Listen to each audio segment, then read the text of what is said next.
गम में डूबे सिंधिया एकदम से बुजुर्ग के पास क्यों दौड़े? करेंगे इस पर बात। अगर सुनना चाहते हैं तो यहाँ रुक सकते हैं आप। नमस्ते, मैं विवान हूं और आप सभी, आपसे ही कह रहा हूं, द डिजिटल न्यूज देख रहे हैं। कुछ भी कहूं उससे पहले चैनल को सब्सक्राइब कर लीजिए। खबर को लेकर के जो कुछ भी सोचेंगे उसके लिए कमेंट बॉक्स का उपयोग जरूर करिएगा, क्योंकि मैं और कैमरे के उस पार जो अंकित है ना, हम दोनों कमेंट बॉक्स पर निगाहें जमाए हमेशा बैठे मिलेंगे आप लोगों को।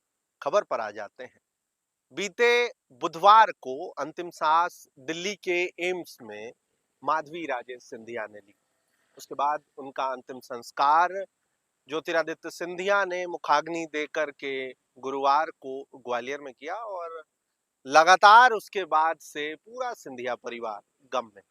जहां एक तरफ मुखाग्नि के दौरान फूट फूट कर रोते हुए दिखाई पड़े सिंधिया, जो कई घंटों से अपनी आंखों में आंसू लिए दबाए बैठे हुए थे, ऐसा भी बताया जाता है। और इन सब के साथ में ये वही सिंधिया हैं जो कई बार पूरी गर्मजोशी के साथ भाषण देते हुए दिखाई पड़ते हैं। तो वहीं उनकी मां को श्रद्धांजलि देने आए एक बुजुर्ग से जुड़ी हुई एक बात बताऊंगा और एक और बात बताऊंगा, और इन दोनों बातों की चर्चा खूब है।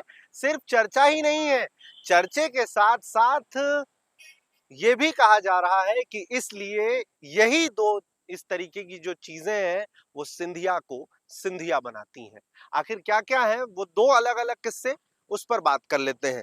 पहले की अगर आप लोगों को बात बताऊं तो उन्होंने लगातार उन्हें उनके ऊपर जो इस तरीके का वज्रपात गिरा है, उनकी मां का निधन हुआ है, इसके लिए जो भी लोग लगातार उनकी मां को श्रद्धांजलि दे रहे हैं, भगवान से इस वज्रपात को सहन कर सके सिंधिया, इसके लिए प्रभु से विनती कर रहे हैं। उनके लिए उन्होंने एक्स पर जो लिखा वो पढ़कर सुना रहा हूं, जिसकी खूब चर्चा है। मेरे पूजनीय माता जी के स्वर्गवास पर प्राप्त आप सबकी संवेदनाओं और संदेशों के लिए धन्यवाद।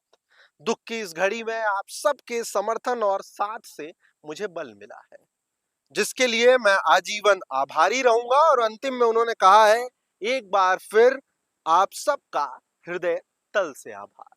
और इन सब के साथ में एक दूसरी बात जो सबसे ज्यादा चर्चाओं में है, वो आज ही वो खबर आई है कि एक बुजुर्ग जो उनकी मां को श्रद्धांजलि देने पहुंचे हुए थे, अचानक से उनके स्वास्थ्य में कुछ हालत बिगड़ते हुए सिंधिया को महसूस सा हुआ। गम में डूबे सिंधिया बगैर देर किए उनके पास पहुंचे, हाथ में पानी का बोतल लिए उन्होंने तुरंत बुजुर्ग को पानी पीने के लिए दिया।